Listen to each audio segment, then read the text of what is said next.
Hello, I'm First Officer Jim Watkins, Vice Chairman of the Pilot to Pilot Committee. With me today is our MEC Chairman, Captain Chuck Dyer. Chuck, thank you for coming. It's been a year since you've taken over as our chairman. What are the big issues that have faced you? There's been a lot of issues. Obviously, the ratification of the TA right after I came in was primary issue. And of course, that's behind us now. So we've diversified quite a bit. We've got our hands in a lot of things now, both in Washington and here and outside the country for that matter. So we're very busy. We're making gains on things. Contract enforcement, since we did such a major rewrite on the contract, has been a real challenge. So our contract enforcement team has really, been working overtime. We've had issues with environmental standards. You guys have heard about that. I'm sure we'll talk about that more in a minute. We also have approached the company to share data on our retirement or actuarial data. We're expecting to get our download of data here in the next few weeks, and that should be fairly revealing, so we're looking forward to that. Lithium battery safety, guys are well aware, what we've been doing on that, and we've seen some gains there. ICAO made some regulations, and we've had meetings with FedEx management, and there's some policy changes coming here we can talk about later. Animal handler security remains a concern, and we're engaged with the FAA, the TSA, and the company on that. We're waiting on TSA to give us some feedback on a risk assessment they've got going on. Training issues, 767 simulators. Guys saw the publication I put out a few weeks ago, having gone and worked out in that simulator for a while and seen the difficulties there. That's still an issue. One level of safety, the MEC wants us to be engaged in that discussion. We want science-based fatigue mitigation. And as it stands today, 117 is that regulation, and we know it's not perfect, but we do know there are people trying to get under one level of safety, other carriers. We also recognize that that could become a reality very quick with an accident, so we're engaged on that. Let's break some of these down. What can you tell us about environmental standards? We've seen a very informative newsletter from the Environmental Standards Committee recently. Has there been any progress on that front? There has been. Captain Bob Avery, who's the chairman of that committee, presented his concerns, our concerns, to upper management in a presentation some time ago. And since that time, management has been meeting to finalize some plans to go forward with some mitigation steps to address some of those concerns. What can you tell us, Chuck, about the animal charters on aircraft without the IRCD? It's been around quite a while. I mean, if you go back to the MD-11, an MD-11 sleeper configuration aircraft hauling an animal charter would have ended up with animal handlers in the cockpit. So it's not new. It became more obvious when we went to the 767, where there are no seats outside the cockpit, and the 777, where there is no hardened door, even though there are seats out there. This started to become more frequent, became more of a risk. Concern went up. There is an FAR that allows for these individuals to be on the flight deck, 121-547A3, and in accordance with that, though, these individuals have to comply with certain requirements, not the least of which is they have to have the PIC's permission to do it. So we've met with management, asked for full background checks, photo IDs on these individuals. Management has indicated a willingness to do this, but then as they've tried to do it, they've run into problems because several of these individuals are foreign nationals. Depends on what their country of origin is as to whether or not that's a practical outcome. So, people from Western Europe, they have Interpol, they have the ability to do pretty good background checks. You get into a lot of countries that aren't so developed, and that just becomes more problematic. We've questioned the FAA about this. The FAA so far has really not given any guidance beyond what's in the regulations now. They consider contractors employees, which kind of gets them covered under this regulation. We have approached the TSA because the MEC directed me to find out if we were in regulatory compliance. They wanted me to pursue several outcomes. I went to the company and asked the company to only fly these flights with hardened doors. The company is just not going to go there. I mean, we're growing a fleet of airplanes that don't have doors, and so their commitment is to the greatest degree practical. When you get into that situation, it's going to come down to PIC authority. And the whole point of the PIC authority piece is he's the person on the scene. And if there's something that doesn't feel right, doesn't look right, some reason he doesn't think this is a prudent move, the idea of that regulation is for him to say, no, this doesn't work for me. If you have questions about safety or security in this, you as the PIC, this is what's expected of you. You need to get it sorted out right there or not go there. So we're waiting on the TSA since we've met with them. They are doing a risk assessment, looking at the idea of foreign nationals on flight decks, mixing with FFDOs. There's a lot of things here that are in play. And it's, like all things government and regulatory, it takes time. And in the meantime, we're doing our best to protect PIC authority on this issue.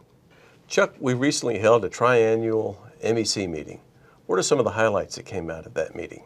Well, the first highlight, Jim, was that it was triannual, not quarterly. So we cut our MEC meetings by 25%, which should cut our expenditures by 25% for that. So that helps with our budget process. We discussed things, and that contract enforcement was discussed, the creation of a contract answer team, or a CAT committee. We'll talk more about that. Retirement data sharing was discussed. Captain Tim Knoll came by from Alpa National and talked about one level of safety and different aspects of that. There was a meeting with managers that we'll talk about later, and also the members of the Gray Falcons, the Retired Pilots Association, came by to brief us on what it is they're doing. Let's touch on your meeting with management. What items were discussed and how did that go? Well, first, Jim, the players in that were Tim Leonard, the Vice President of Flight Operations, Don Dillman, the Vice President of Training, and John Maxwell, the Vice President of Labor Relations. So these three gentlemen came to the full MEC, took a seat at the end of the table, and they discussed future plans for flight ops training. And then they opened it to a Q&A period that went about 2 hours with all 14 reps. The meeting was, I thought, very productive. It was spirited at times. I think unfiltered access to information was what it was all about.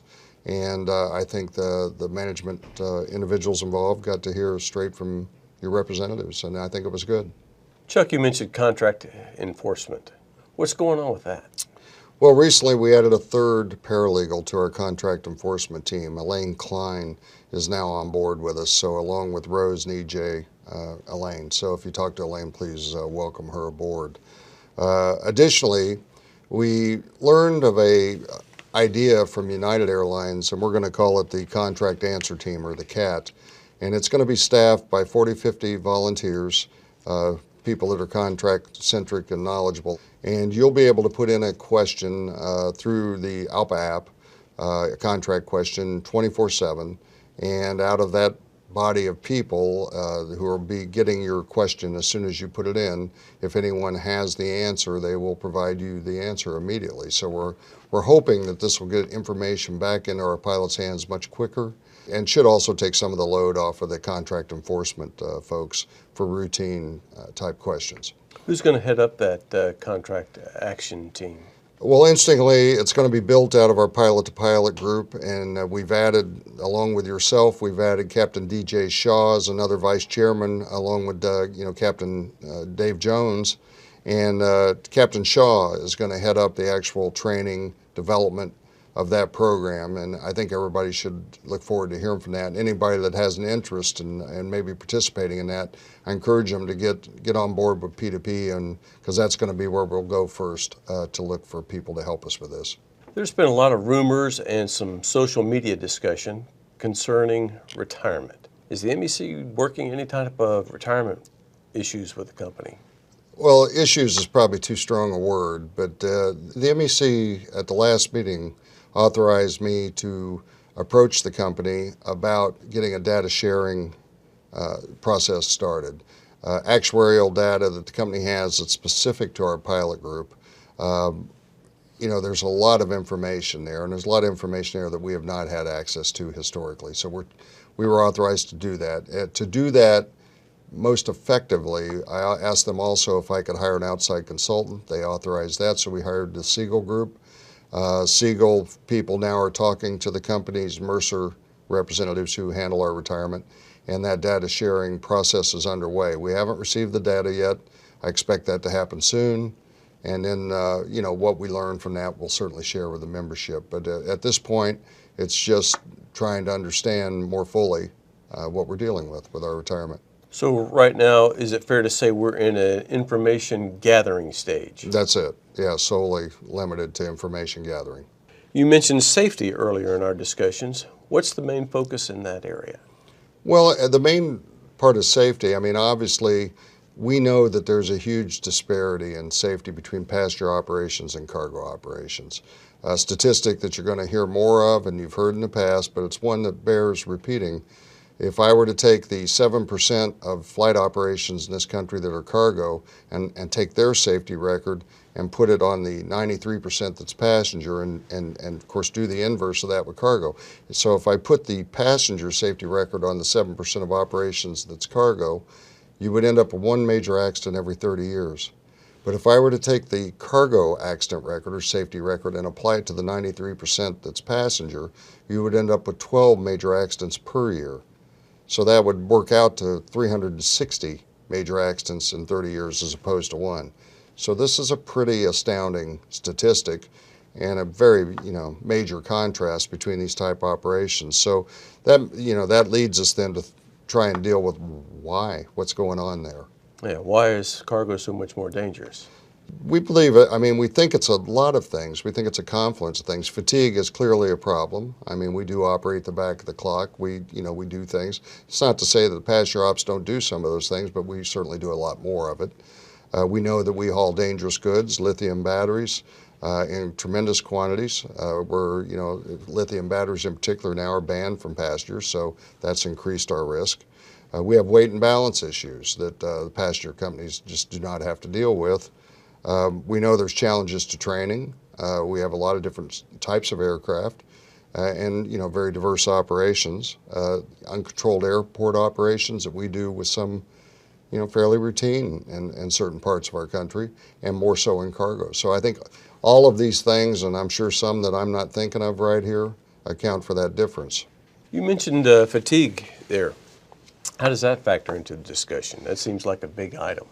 Well, it is a big item, and obviously, with the cargo carve-out a few years ago with 117, we remained in 121, so we really didn't address any of the science-based concerns with fatigue at that time.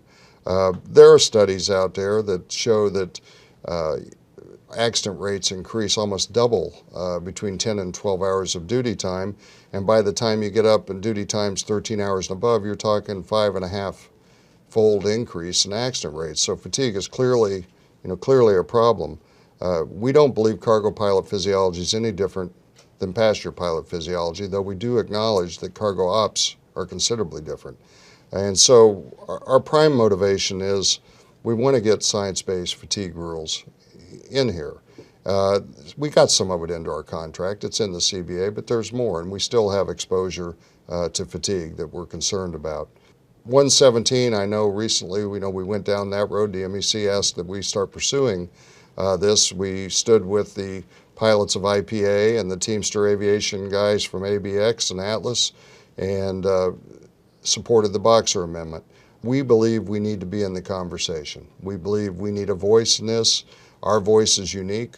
We want to be heard. We don't know when or if any of this will ever come to pass, but we do have a concern that were an accident to occur, in a way that would get the public to cry out for better regulation, then we think this process might move forward. We don't want to wait till then to have our voice in it. So we are basically injecting ourselves into this discussion. Chuck, is the major FAA's objection to including cargo into one level of safety, is it just money? Well, money's a big factor. I mean, I asked the administrator of the FAA just a few weeks ago that question straight up, and the answer was that yes, the cost of an accident in cargo does not justify the cost of the regulation. And, we heard that in 117. We've heard the same thing in lithium battery regulation discussions. So, cost is an issue. And this is why, the cost paradigm has not shifted. in this time. So the thing that moves it off the cost paradigm really is probably some kind of political solution that would come out of an accident and an outcry from from the public. So we just don't know, how that's going to play. Chuck, are we taking any specific safety measures at this time? You bet, Jim. We are in what has turned out to be regular meetings with management and upper management individuals to discuss safety and a culture of safety. We just met with upper management, Senior Vice President of Flight Safety and Business Operations, Greg Hall, Senior Vice President of Flight Operations, Jim Bowman, Vice President of Air Safety, Bobby Wells. We've also met with Vice President of Air Operations, Tim Leonard. These individuals, along with Vice President of Labor Relations, John Maxwell, all presented some of the things they're doing, in particular regarding lithium battery shipments. But it developed into a more general conversation about safety and partnering on safety and ways we can hopefully increase our efficiency as a safety organization. So I'm hopeful. I'm certainly waiting to hear back from them whether some of the suggestions we put forward are going to be acceptable. But I thought they were received well, and I think the management individuals I just spoke of seem very interested in improving the relationship. So we'll see.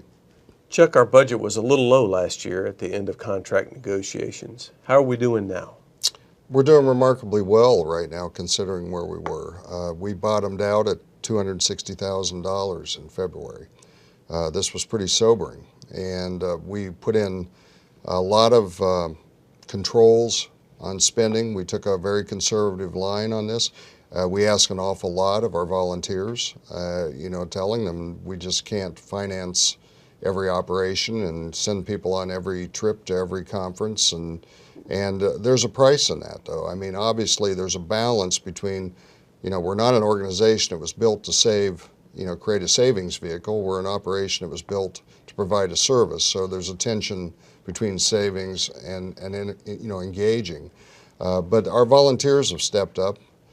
They've continued to stay engaged. We've seen a lot of improvements in some of the regulatory things we're talking about and other things the guys are involved in.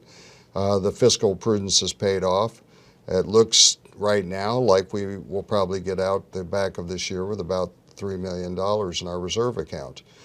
This I would attribute also to the fact that guys are flying quite a bit. I think the flight schedule and the shortage of staffing, the fact the company's hiring, the crew force is growing in size, all these things are working in our benefit as far as getting ourselves back on sound footing. Chuck, do you have any final words for our crew force today? You bet, Jim. I ask everybody to stay tuned in to what's going on. We've got a lot of issues, in play. We've talked about a lot of them here. We're going to start a series of education pieces on retirement. I would ask the guys to follow along with us on that and put their questions in as they come up. But we've got to get everybody conversant in the language of retirement so they understand what the particulars are of our current plan. I would also tell people this issue we're dealing with the formation of the Contract Answer Team, the CAT.